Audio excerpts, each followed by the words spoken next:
인생의 모든 화복은 주님께로 온다는 사실을 오늘 우리는 본문 가운데서 볼 수 있습니다. 주님, 저희들에게도 교훈하여 주시옵시고 우리의 계획대로 살지 아니하며 주님의 뜻대로 살아가는 은혜가 있게 도와 주시옵소서. 오늘도 친히 말씀 증거하여 주실 줄로 믿사오며 거룩하신 예수 그리스도 이름으로 기도드립니다. 아멘. 절묘한 그런 전략이지만 시행되지 못하는 인간의 전략을 오늘 본문에서 보게 됩니다. 자, 절묘한 전략을 베푸는 아히도벨에 대해서 한번 살펴보기를 원합니다. 압살롬은 아버지 다윗 왕을 축출하고 스스로 왕이 되려는 계획을 꾸몄습니다. 그리고 헤브론에서 제사를 드리겠다며 다윗이나 200명과 그리고 모사였던 아히도벨을 초청합니다. 신하들은 별 생각 없이 잔치 자리이겠거니 하고 모였습니다. 그러나 그 자리에서 압살롬이 왕이 될 것을 선포했고 나라 분위기는 전체적으로 압살롬 편으로 기울어지는 것을 봅니다. 그래서 다윗 편에 있던 사람들도 반대하지 못하고 압살롬을 따라야 했던 당시의 상황을 볼 수가 있습니다. 다윗에게는 후세와 아히도벨이라는 아주 뛰어난 모사가 있었습니다. 탁월한 지략가였습니다. 아히도벨은 다른 사람들보다 월등하게 지혜와 지식을 가지고 있었고 그가 내리는 판단은 언제나 옳았습니다. 그래서 다윗은 많은 사람 중에도 특별히 아히도벨을 신뢰했습니다. 그리고 자신의 모사로 삼았습니다. 그에게 지혜를 구하며 나라와 궁중의 모든 대소사를 그와 함께 의논을 했습니다. 자, 아히도벨은 그러나 압살롬 반역에 동참하여서 역시 과거와 마찬가지로 절묘한 정치적인 모략 두 가지를 내놓게 됩니다. 그것 중에 하나가 바로 예루살렘 성에 남겨두고 간 바로 다윗의 첩입니다. 부친의 10명의 후궁들과 함께 동침할 것을 권하는 것입니다. 이렇게 함으로써 다시는 아버지의 아내를 동침하는 것은 성경에도 금하는 것입니다. 그래서 압살롬에게 이렇게 함으로 압살롬이 절대로 부모 자식 간이기 때문에 화해하지 못하도록 그렇게 함으로써 압살롬의 왕위를 경고케 하려는 그런 노력을 하는데 또 다른 의미도 있습니다. 아버지의 아내들을 아내로 맞이하면서 바로 아버지의 왕권을 이어받았다는 그런 의미도 백성들에게 보여줄 수 있기 때문입니다. 그래서 이런 모략을 베풀었습니다. 그리고 또 다른 묘책이 있습니다. 오늘 밤입니다. 오늘 밤에 내게 정예 부대 12,000명만 준다면 곤고하고 준비되지 못하고 약한 상태에 있는 다윗 진영을 구축하기 전에 내가 그들을 겁을 먹고 있는 그들에게 가서 내가 당신의 부친 다윗 왕을 죽이고 오겠습니다. 이렇게 권하는 것입니다. 그렇게 요구했습니다. 그러나 그러면 다윗과 사울 사이에 있었던 오랫동안 그 전쟁, 그런 전쟁처럼 가지 않을 것이고 속전속결로 오늘 밤에 끝낼 수 있다. 절묘한 전략입니다. 왜냐하면 진영을 구축하지도 못했고 진영은 이미 와해된 상태에서 쫓기고 있는 상황에서 아히도벨의 모략은 정말 뛰어난 모략이었습니다. 여러분, 우리가 인생이 생각할 때 종종 스스로 많은 계획들을 세웠을 때 정말 훌륭하다 생각할 때도 있을 것이고 내가 생각하나 남이 보았을 때 정말 절묘한 전략이고 계획이다 생각할 수 있는 것들조차도 주님의 뜻에 부합되지 않을 때는 무의로 돌아가는 것을 오늘 본문에서 볼 수가 있습니다. 그래서 인간의 계획이 얼마나 무상한지 오늘 보여주고 있는 것입니다. 자, 만일에 성경에도 말씀이 있는데 목자를 치면 양들은 흩어지게 될 것이다. 그래서 다윗 왕만 오늘 죽이면 된다. 이런 모략을 베풀었습니다. 그러면 백성들은 자연스럽게 왕에게로 다 돌아오게 될 것입니다. 그렇게 압살롬에게 권하죠. 실제로 다윗은 당시의 상황을 보면 성경에서 보면 머리채를 풀어 헤치고 맨발로 굉장히 급한 급한 상황이에요. 맨발로 급하게 궁을 떠났습니다. 그리고 기드론 골짜기를 지나서 이제 모압 땅으로 도망가는 중이었습니다. 그러나 아직 요단강을 건너지 못한 상태에 있었는데 만약에 1만 2천 명의 추격대가 기습을 하면 확실하게 압살롬은 승기를 잡을 수가 있습니다. 어쩌면 우리의 사업도 그럴 수가 있어요. 이번에는 내가 반드시 성공할 수 있겠다라는 생각을 가질 경우도 있을 겁니다. 그런데 때로는 내 생각과 다르게 상황이 펼쳐질 때가 많이 있습니다. 자, 압살롬은 아히도벨의 모략을 선택하지 않게 됩니다. 일단 압살롬과 이스라엘 장로들은 모두 이 아히도벨의 계획과 모략에 찬성합니다. 4절의 말씀에 보면 찬성하는 것으로 나와 있습니다.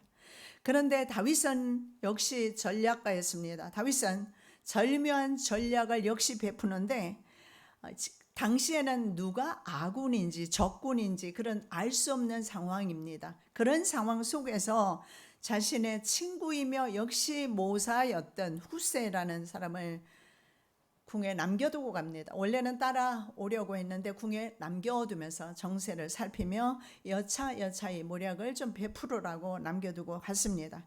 자, 그래서 압살롬은 생각할 때 이 사람도 내 편에 섰구나 이렇게 생각을 했을 것입니다. 그래서 이 사실을 전혀 알지 못하는 아히도벨은 후세의 말도 듣기로 합니다. 자, 후세는 아히도벨과 다른 그런 묘안을 내놓습니다. 기습 대신에 시간을 두고 단에서 브엘세바, 이것은 끝에서 끝입니다. 이스라엘 사람을 모두 모아서 대규모로 공격을 가하자는 그런 제안을 합니다. 자, 이것은 다윗 왕으로 하여금 전열을 갖출 수 있는 시간적 여유와 그리고 반격의 그런 준비를 할 수 있도록 그 여유를 주기 위해서 베푼 계략임을 알 수가 있습니다. 후세는 이렇게 말합니다. 지금까지는 아히도벨의 모든 모략이 좋았지만 그러나 아히도벨의 모략이 이번에는 지혜롭지 못하다. 왜냐하면 다윗 왕과 그를 따르는 자들은 용사이며 지금 곰이 새끼를 뺏긴 것처럼 굉장히 흥분해 있다, 격분해 있는 상태이다. 그리고 그가 예루살렘에서 물러난 것은 그가 비겁해서가 아니라 신중히 생각한 바가 있을 것이다. 또 왕에 붙이는 병법에 능한 사람이다. 실제로 그랬습니다. 굉장히 능했고 성경 말씀에 다윗은 한 번도 진 적이 없습니다. 모든 전쟁에서 다윗은 진 적이 없습니다. 항상 이기게 하셨더라 하는 말씀만 있습니다. 그 이유는 하나님께서 다윗으로 하여금 이기게 해주셨기 때문에 다윗은 언제나 이겼고 실제로 그분은 병법에 능했는데 왜냐하면 전쟁 때마다 하나님 앞에 물었습니다. 하나님 앞에 기도드렸어요. 기도드리고 전쟁을 했고 하나님께서 언제나 그 방법을 알려주셨기 때문에 그가 사용하는 그 병법은 인간의 지략과 모략보다 월등히 위에 있다라는 겁니다. 여러분이 인생을 얼마나 많이 계획하고 사십니까? 하나님의 계획이 훨씬 우리보다 훌륭할 것이며 좋은 그런 모략이 될 것입니다. 만일에 지금 공격했다가 다윗을 찾지 못하고 선봉 부대가 함정에 빠지게 되면 사기만 조화될 것이다. 오히려 다윗 왕을 영웅으로 만들 것이고 그리고 오히려 다윗 군대는 더 뭉치게 그렇게 될 것이다. 그러니 시간을 두고 더 많은 세력을 확충하고 왕께서 이제 압살롬을 왕으로 부르는 거예요. 왕께서 친히 전쟁에 나가서 이슬이 내림같이 다윗과 그에 함께 있는 사람들을 덮쳐서 멸절시키자. 만일에 성에 들어가 있다면 온 이스라엘이 줄로 그 성을 끌어다가 강에다가 집어넣자. 이렇게 비유로 말하면서 압살롬 자신이 많은 군대를 이끌고 직접 진두지휘함으로 그렇게 해서 공격해서 들어가자. 그래서 후세는 이렇게 모략을 베푸는데 압살롬이 허용기가 있는 것을 후세가 알았던 것 같습니다. 왜냐하면 압살롬은 스스로 자식이 없다 하여 자신의 기념비를 세워둔 것을 보게 됩니다. 그래서 압살롬은 공명심이 있었다라는 거. 그래서 이 공명심 그리고 드러나고자 하는, 남들 위해 높아지고자 하는 이 허영기, 이것을 후세는 이용한 겁니다. 당신을 따르는 전 국민들, 백성들을 데리고 다윗을 포위해서 그의 항복을 받아내서 당신의 왕국을 이루자. 이런 심리 전술에 압살롬은 넘어가고 맙니다. 그리고 허영과 공명심은 압살롬을 죽음으로 끌고 갑니다. 자, 성경에 보니까 하나님은 기름 부은 받은 자를 대적하는 그런 사람들의 계획을 비웃으심을 볼 수가 있습니다. 시편 2편에서 3, 4절 내용입니다. 우리가 그 맨 것을 끊고 그 결박을 벗어버리자 하도다. 하늘에 계신 자가 웃으시며 주께서 저희를 비웃으시리로다. 예, 바로 다윗은 하나님께서 친히 기름 부으셨습니다. 이 모든 것은 바로 하나님께서 배후에서 역사하심으로 그들의 생각을 제압할 수 있도록 압살롬은 처음부터 반역에 도모했던 아히도벨을 믿어야 했는데 중간에 다윗 왕이 남겨둔 후세의 말을 들음으로 재앙이 임하게 됩니다. 바로 그들이 관과한 것이 있습니다. 사무엘하 7장에 보면 다윗 왕조에 대한 약속이 나와 있습니다. 거기에 말씀해 보면 내 씨로 내 뒤를 잇게 하겠다. 여기에 나오는 내 씨는 압살롬이 아닙니다. 이스라엘 왕은 하나님께서 기름 부으십니다. 그래서 그 내 씨는 바로 솔로몬이지 압살롬은 아니에요.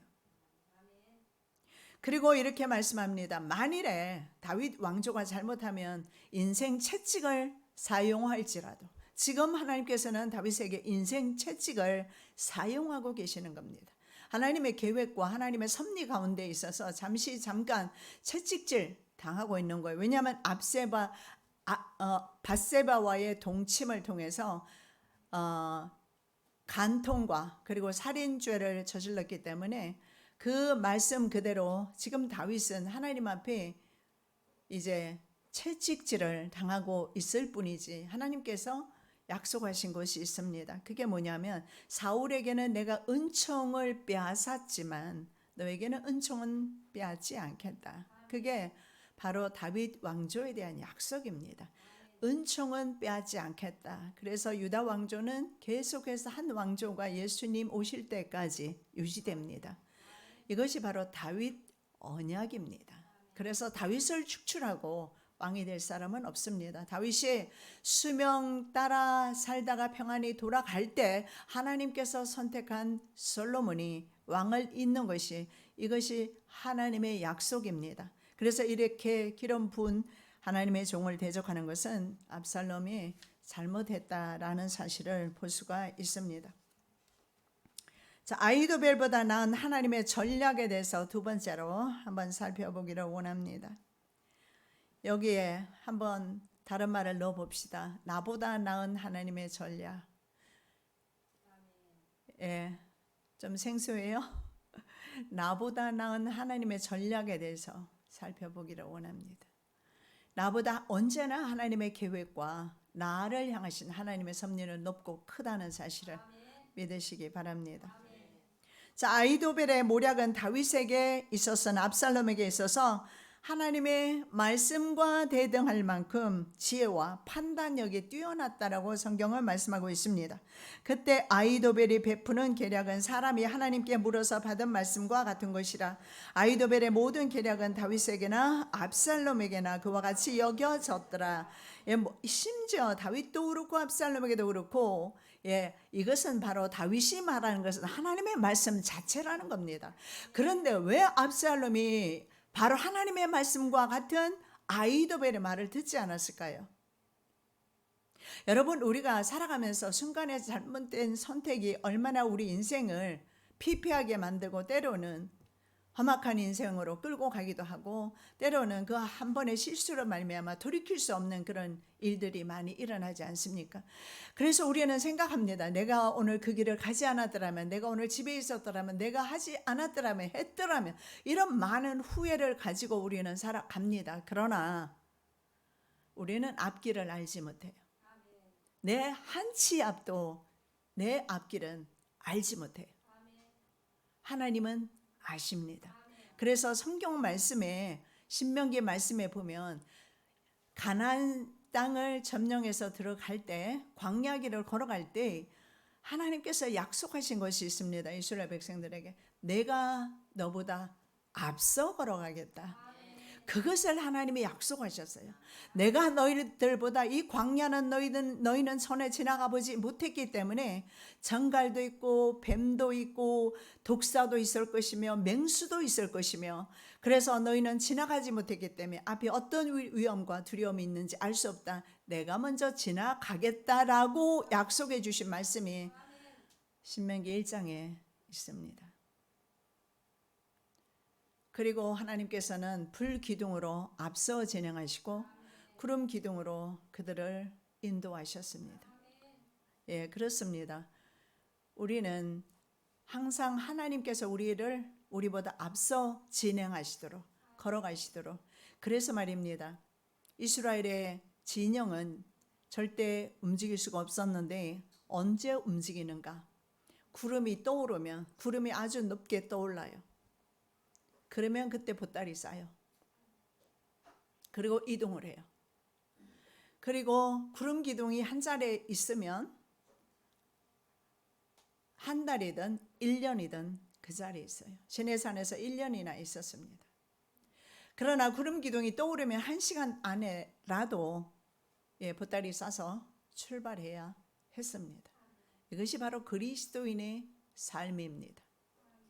하나님이 가라시는 곳에 가야 하고 있으라는 곳에 있어야 하고, 하나님보다 앞서지 말고, 내가 어려운 길을 갈 때는 하나님 어떻게 이 길에, 하나님 내가 어떻게 걸어가야 될까요? 하나님 앞에 물으면서 하나님의 손잡고 하나님과 함께 걸어가야 탈이 없을 겁니다. 왜 이렇게 뛰어난 하나님의 말씀과 동일했던 아히도벨, 어쩌면 후세의 전략보다 훨씬 뛰어났던 아히도벨의 말을 압살롬은 왜 그 당시에 듣지 않았을까요? 만일에 그때 들었다면 그는 왕이 되었을 텐데 하나님께서 허락하지 않으셨어요. 답은 딱 하나님이십니다. 누구든지 간에 하나님의 뜻에 부합되는 삶을 사는가 살지 못하느냐에 따라서 하나님께서 들어주시기도 하시고 막으시기도 하신다라는 사실을 봅니다. 누구 탓할 수도 없어요. 자기 자신이 아히도벨의 말을 들었더라면 왕이 되었을 텐데 말입니다.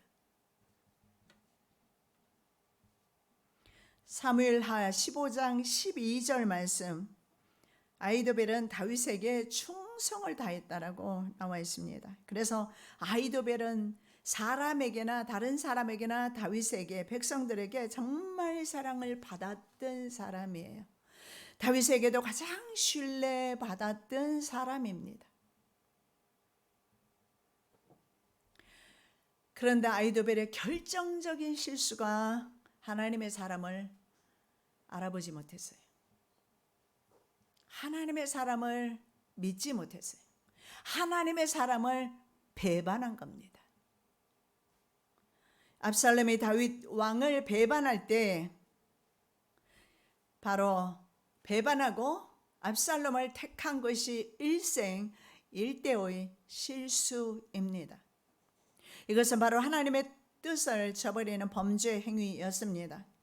하나님의 뜻에 의해서 압살롬은 아히도벨의 전략 대신 후세의 전략을 선택합니다. 압살롬과 온 이스라엘 사람들이 이르되 아렉 사람 후세의 모략은 아히도벨의 모략보다 낫다 하니, 이는 여호와께서 압살롬에게 화를 내리려 하사 아히도벨의 좋은 모략을 파하기로 작정하셨습니다. 예, 그렇습니다. 여러분, 인생 화복은 말입니다. 생사 화복은 하나님께로부터 오는 겁니다. 아히도벨은 하나님의 말씀 같은 말씀을 그런 모략을 베풀었지만 압살롬에 의해서 적용되지 못하고 채택되지 못합니다. 잠언 16장 1절 말씀에 보면 우리가 자신의 계획을 세울지라도 하나님께서 바른 답을 주신다. 때로는 내가 생각하는 길과 하나님께서 말씀하시는 길이 다를 수도 있다. 시편 127편 1절의 말씀에 여호와께서 집을 세우지 아니하시면 집을 지키는 자의 수고가 헛될 것이다. 허사로 돌아갈 것이고 여호와께서 성을 지키지 않으시면 파수꾼이 밤새도록 지켜도 그 깨어있음이 헛되게 돌아갈 것이다. 이렇게 말합니다. 하나님은 우리의 성을 지켜주시고 하나님은 우리의 집을 지켜주셔야 나의 때로는 어설픈 계획과 어설픈 내 길일지라도 하나님이 함께 하실 때는 절대로 그것은 실패하지 않는다라는 것입니다. 아이도벨은 그렇습니다. 아무 생각 없이 헤브론으로 갔습니다. 자기는 반역에 가담하리라고는 처음부터 생각하지 못했을 겁니다. 그런 반역 모의에 그러나 휘말리게 됩니다. 자, 이러한 상황에 우리도 언제든지 있을 수 있다. 이 상황이라는 것은 언제든지 우리가 하나님을 배도하고 하나님의 사람을 거역할 수 있는 상황에 언제든지 우리도 처할 수 있다라는 거예요. 그럴 때 우리는 생각해야 합니다. 아히도벨은 평소에 다윗의 최측근에 있었어요. 그러면 다윗의 인격이 어떠하며 다윗이 어떤 사람이며 다윗에게 주신 약속이 무엇이며 하나님이 그를 얼마나 사랑하는지 성경에 다윗은 하나님의 마음에 합한 종으로 그렇게 말씀하고 있습니다. 아히도벨은 분명히 하나님의 사랑받는 자 다윗을 알았을 겁니다. 그러면 아히도벨은 다윗을 모르지 않았을 텐데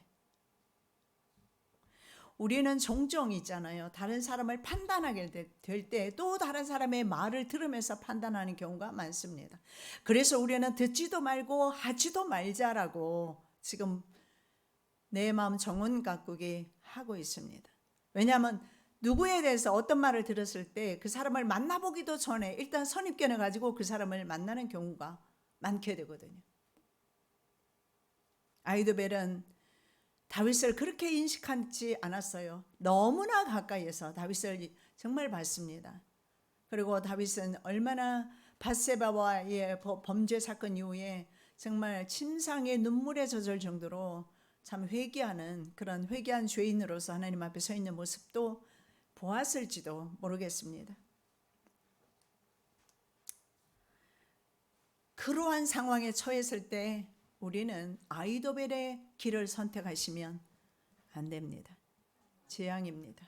평소에 여러분이 어떤 사람을 알든 간에 평소의 모습 그대로입니다. 평소에 여러분이 생각할 때 이 사람은 하나님의 사람인가 아니면 세상 사람인가 여러분은 머리에 생각하고 있을 겁니다. 알고 있어요. 느껴요. 믿지 않는 사람도 진짜 예수쟁이와 그리고 가짜 예수쟁이를 알더라고요. 가짜, 진짜. 제가 전에 전도할 때였는데 어떤 집에는 남자분을 제가 6개월을 갔어요. 한 집에. 장사하는 분이었는데 무슨 장사하는지 지금은 잊어버렸는데 그래서 항상 장사하고 계셨기 때문에 내가 6개월을 찾아갔어요. 6개월 만에 교회를 오시는데 이분이 그때 이런 말을 하더라고요. 내가 어제 자기 아내를 야단쳤다는 거예요. 그래서 왜 야단을 쳤으니까는 너는 가짜 예수쟁이라고 야단쳤대. 그러면서 저를 가리켜 저 사람은 진짜 예수 믿는 사람이다. 그래서 내가 진짜 예수 믿는 사람 따라간다. 너 그 교회 안 간다. 그러고서 저를 따라오시더라고. 6개월을 제가 한결같이 하나님 복음을 전하면서 갔거든요. 예, 그래요. 믿지 않는 사람도 가짜 예수쟁이와 진짜 알아봐요.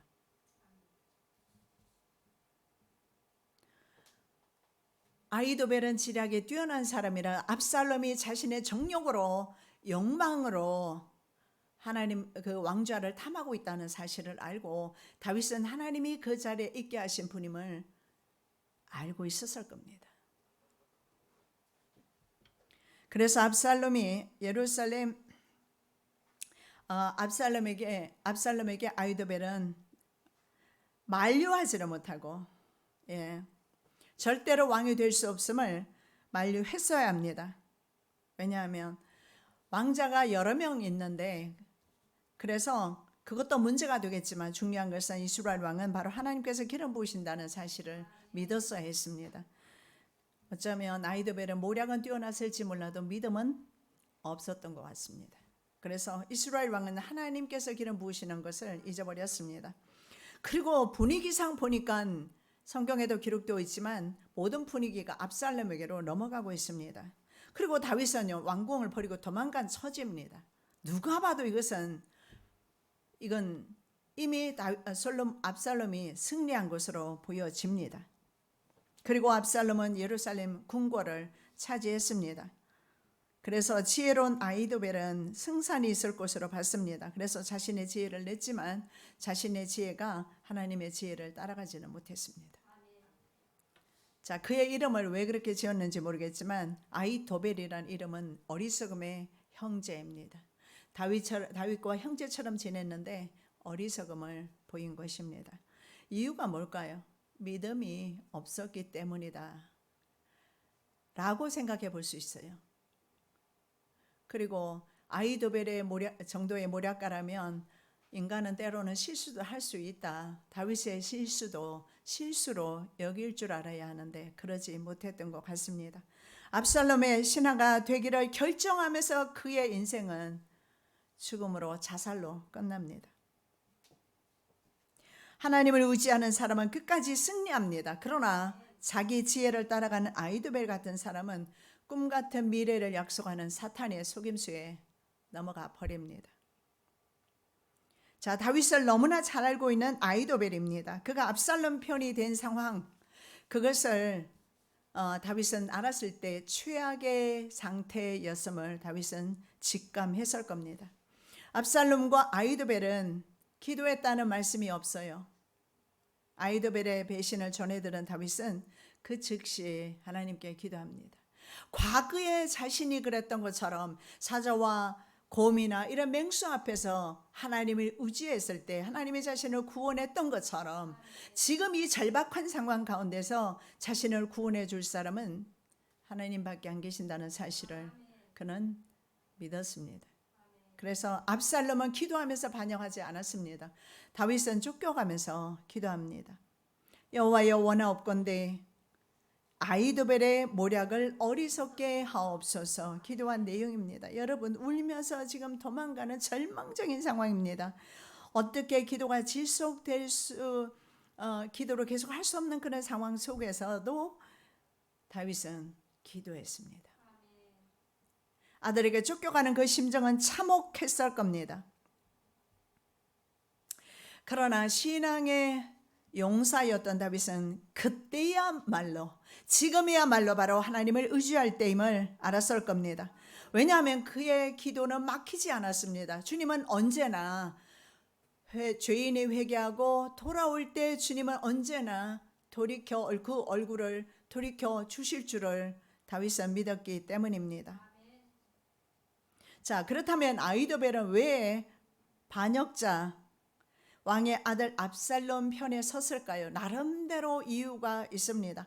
다윗이 사람을 보내 그 여인을 알아보게 하였더니 그가 아뢰되 그는 엘리압의 딸이요 햇사람 우리아의 아내 밧세바가 아니니까 하니, 그 여인은 바로 밧세바입니다. 밧세바 아닙니까? 엘리압의 딸입니다. 자, 그리고 사무엘하 23장 34절 보시겠습니다. 마아가 사람의 손자 아이스베의 아들 엘리벨렉과 길로 사람 아히도벨의 아들 엘리압과, 여기 나오죠. 아히도벨의 아들이 엘리압이에요. 아히도벨은 엘리압의 아버지이고 엘리암은 밧세바의 아버지입니다. 그렇다면 아히도벨은 밧세바의 친할아버지가 돼요. 이미 많은 아내들이 있습니다.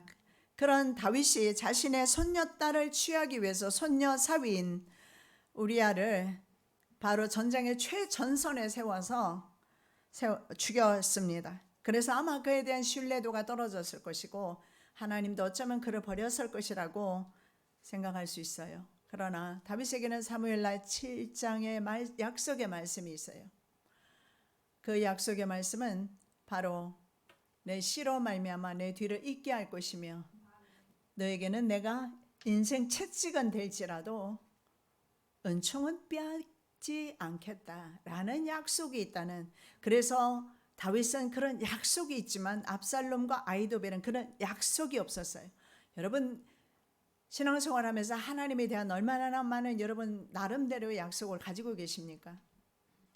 다 가지고는 계실 거예요. 그 약속의 말씀을 이 시간에 한번 상기하면서 기억해 보시기 바랍니다. 그리고 그 약속의 말씀을 붙드시기 바랍니다. 크고 작은 약속들이 있어요. 심지어는 자기가 받지 못한 것은 목회자를 통해서도 약속의 말씀을 주신 적이 한두 번이 아닐 겁니다. 아마 노트에 기록한다면 엄청 많은 약속들이 노트에 기록되어 있을 겁니다. 아히도벨의 입장에서는 다윗을 이제 신뢰할 수가 없고 하나님께서 버렸다라는. 여러분 그런데 하나님께서 그런 식으로 우리를 죄를 지을 때마다 버리시기 시작하면 우리는 그 어떤 누구도 하나님의 자녀로서 구원받을 백성은 한 명도 없습니다. 하나님의 종들에게는요, 하나님의 자녀들에게는 채찍질합니다. 인생 막대기를 사용하세요. 그래서 바른 길로 가도록 인도할지언정. 그래서 우리가 불순종할 때는 연단이 많아요. 어려움이 많습니다. 그럴지라도 은총은 빼앗지 않겠다. 즉 구원을 잃어버리지 않도록 하겠다는 약속의 말씀입니다. 그도 그럴 것이. 아히도벨의 입장에서 보면 오늘날로 말하면 다윗은 가정 파괴범입니다. 용서가 안 됐을 수도 있어요. 그리고 나단 선지자의 한번 책망을 들어보면 아히도벨의 모략은 다윗을 향한 하나님의 징계 가운데 하나였습니다. 사무엘하 12장 11절에서 12절의 말씀에 보면 내 눈앞에서 내 아내를 빼앗아서 내 이웃들에게 줄 것이다 이렇게 말씀합니다. 그 사람들이 내 아내들과 더불어 백주에 동침할 것이다. 실제로 왕궁 옥상 위에 텐트를 치고 압살롬은 백성들이 보는 앞에서 10명의 후궁들과 동침을 합니다. 이것은 나단 선지자를 통해서 밧세바를 그렇게 빼앗았기 때문에, 그리고 우리아를 죽였기 때문에 거기에 대한 죄로 너는 숨어서 그렇게 했지만 나는 백주에 대낮에 네가 한 그대로 내가 갚겠다. 그리고 본인은 한 명이었지만 본인의 후궁은 10명이나 다른 사람들과 동침하는, 특히 그것도 아들과 자신의 몸에서 난 아들이 반역하는. 그래서 다윗의 범죄가 미친 이 악영향을 보면 죄의 전념성이 얼마나 강한지 알 수가 있습니다.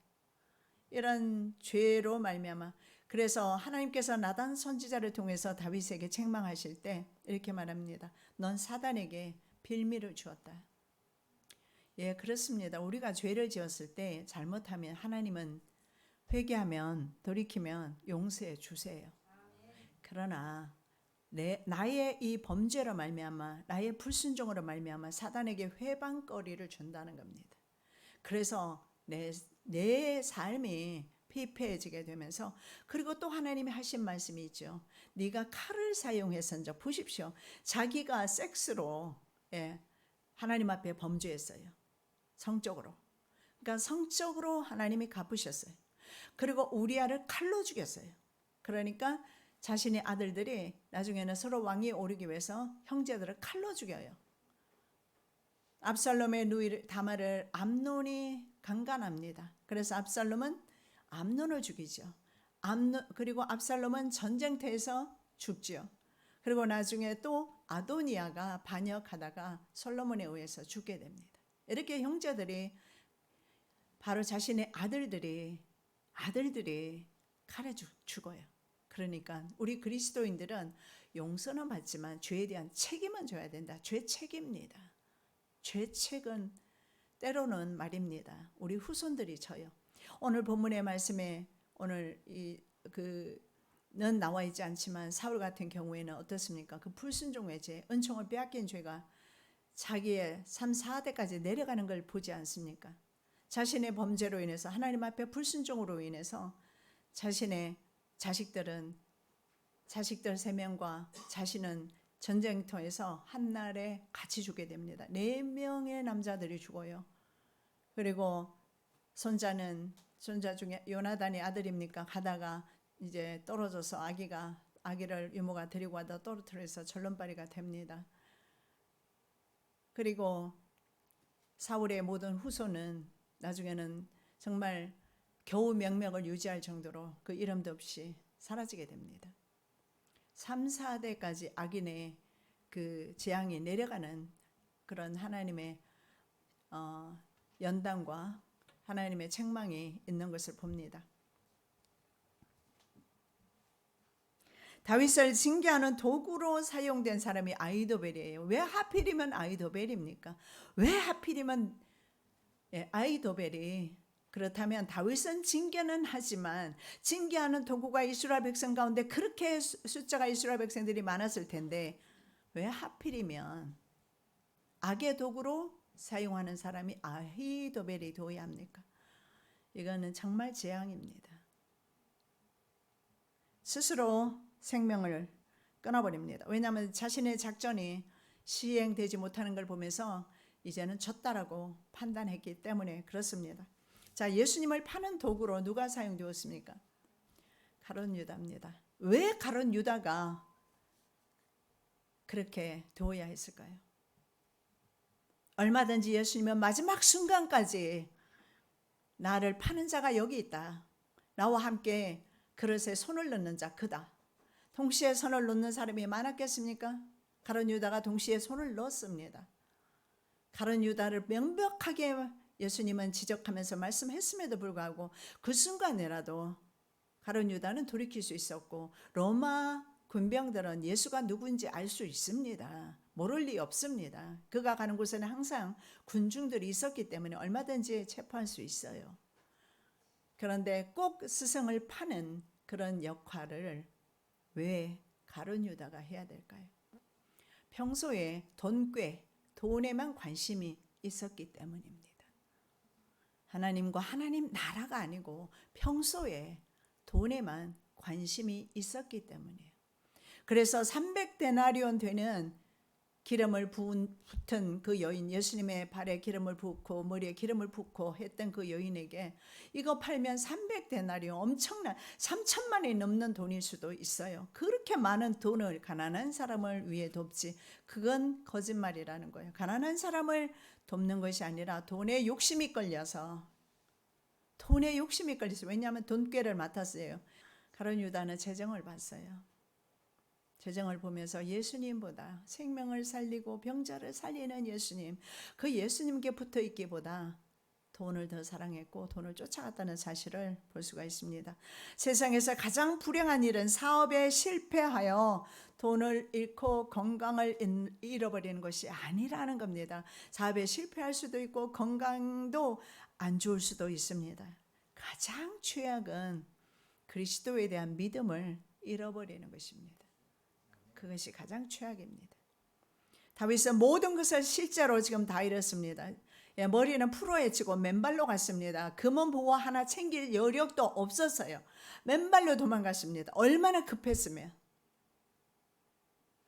그런데 다윗에게 있었던 단 한 가지, 하나님께 기도하는 통로는 막히지 않았다라는 거예요. 그에게는 믿음, 하나님을 신뢰하는 믿음이 있었어요. 그래서 하나님을 우리는 다 잃어버려도 다윗처럼 하나님은 잊어버리지 않아야 합니다. 그래야 회복이 가능합니다. 사무엘하 15장 25절입니다. 왕이 사독에게 이르되 하나님의 괴를 성으로 도로 메어 가라. 만일 내가 여호와 앞에서 은혜를 얻으면 도로 나를 인도하사 내게 그 괴와 그 계신 데를 보이시리라. 자, 왕이 그 제사장들이 왕이 도망갈 때 하나님의 규례, 법궤입니다. 그것을 모시고 나왔어요. 왜냐하면 그 정도로 하나님의 교회는 중요했습니다. 왜냐하면 하나님의 교회 법궤 위에 시은좌가 있습니다. 그 시은좌는 하나님께서 은혜를 베푸는 자리예요. 그곳에서 대제사장이 1년에 1차례 백성들의 죄를 짊어지고 속죄를 하면 그곳에서 하나님께서 죄를 용서하시고 그리고 은혜를 베푸십니다. 그 자리예요. 그래서 시은좌가 있는 그 하나님의 바로 쇠키나 영광이 계신 곳, 그것이 바로 법궤입니다. 그래서 법궤는 이스라엘 백성 역사 가운데 정말 중요했어요. 그래서 엘리의 두 아들이었던 홈니와 비누아스는 블레셋을 맞이해서 이 바로 전쟁에서 이기기 위해서 법궤를 모시고 나가요. 그런데 여러분 다 아시잖아요. 법궤는 어떻게 됩니까?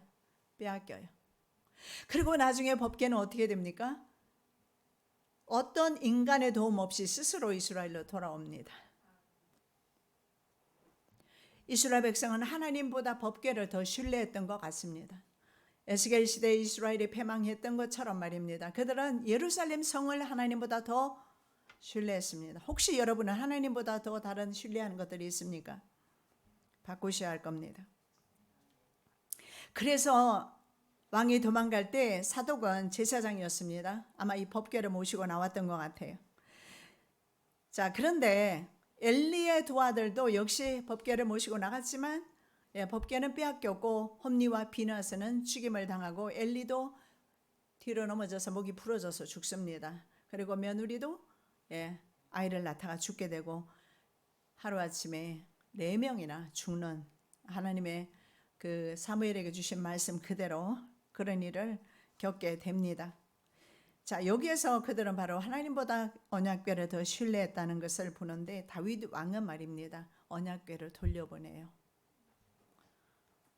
어쩌면 저는 그런 생각이 들어요. 다윗 왕이 내가 이렇게 쫓겨가서 내 범죄로 말미암아 지금 수치를 당하는데 하나님의 임재가 계시는 법궤까지 수치를 당하게 할 수는 없다 하는 것이 다윗의 마음이 아니었을까?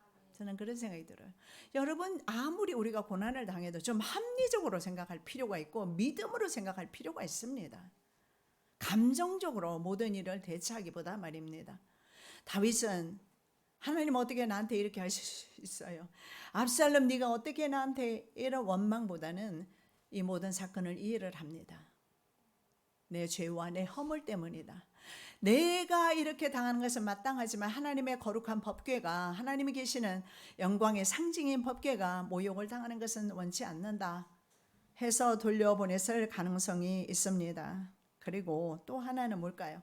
전쟁터로 가져가서도 아무런 효력을 발휘하지 못하는 홈니와 비누아스를 통해서 다윗은 하나님께서 자신에게 징계를 하고 있는 마당에서는 그 어떤 것도 자신에게는 의지가 되지 못한다는 사실을 깨닫게 되었을 겁니다. 그러면서 다윗은 이렇게 말합니다. 만일에 하나님의 은혜가 있다면, 만일에 하나님께서 나를 용서하시고 내가 하나님이 내게 주시는 은혜가 있다면 내가 다시 돌아가서 그 궤를 보기를 원한다.